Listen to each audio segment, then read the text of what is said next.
आमच्या प्रिय बंधू बहिणींना येशूच्या नावाने आमचा नमस्कार. सर्वेसर सांगे सकाळ हा कार्यक्रमासाठी तुम्हा सर्व मी स्वागत करीत आहे. याकूब 5:16 मध्ये म्हटलेलं आहे, तुम्ही बरं होण्याकरता, तुम्हाला आरोग्य मिळण्याकरता तुम्ही असा करा, एक दिवसाच्या पापाला तुम्ही कबूल करा आणि एकमेकासाठी प्रार्थना करा. नित्यमानाच्या प्रार्थनामध्ये खूप प्रतिफळ मिळते असं सांगून 17-18 मध्ये लिहिलेलं आहे.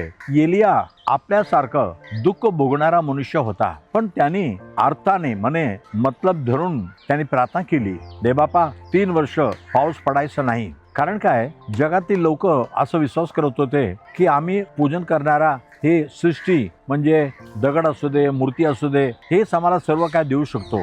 पण एलियाला ठाऊक करण्याचा आवश्यक होता की आकाश आणि पृथ्वीला सृजन करणारा परमेश्वरच पाऊस आणतो, सूरज आणतो, हवा आणतो, पाणी आणतो, सगळं तोच आणतो. यासाठी परमेश्वर मी सांगितल्याशिवाय इथं पाऊस पडायचा नाही आणि बर्फ पडायचा नाही. तसं झालं, पण तो प्रार्थना करत राहिला आणि शेवटी प्रार्थना केला, देवापा आता लोकांना समज आली, आता तू पाऊस पाठव. मग लोकांना सगळ्यांना गरमेल नावाच्या पर्वतामध्ये घेऊन आला आणि तिथं म्हणतो, तुम्ही 2 मनाने 2 विचाराने लंगडत जाऊ नका. परमेश्वर सृष्टी करता तो खरं देव आहे का, त्याला माना. नाहीतर असं सृष्टी आहे जे मूर्ती आहे ते तुमचं देव आहे का, त्याला माना, तुमच्या मानाची आहे. पण लगडत राहू नका एका पायामध्ये. म्हणतो मी प्रार्थना करणार आहे आणि आग येणार आहे, भस्म करणार, पण मी आग लावणार नाही. तसंच एलियाने प्रार्थना केली, हे देवपा हे ओळखून दे की मी तुझ्यात सेवक आहे, आता अग्नी पाठव. आणि ताबडतोब अग्नी आला आणि लोक सगळं खाली पडून म्हणायला लागले, देवच परमेश्वरच देव आहे. यानंतर एलियाने प्रार्थना केली, पाऊस आली. प्रिय बंधू बहिणीनो, तुमच्या प्रार्थनामध्ये सुद्धा जोश आहे, पण तुमच्या पापाच्या कबुली करा, नंतर प्रार्थना करा. देव तुम्हाला आरोग्य देणार, आशीर्वाद देणार. आमच्या प्रिय देव बापा धन्यवाद प्रभू.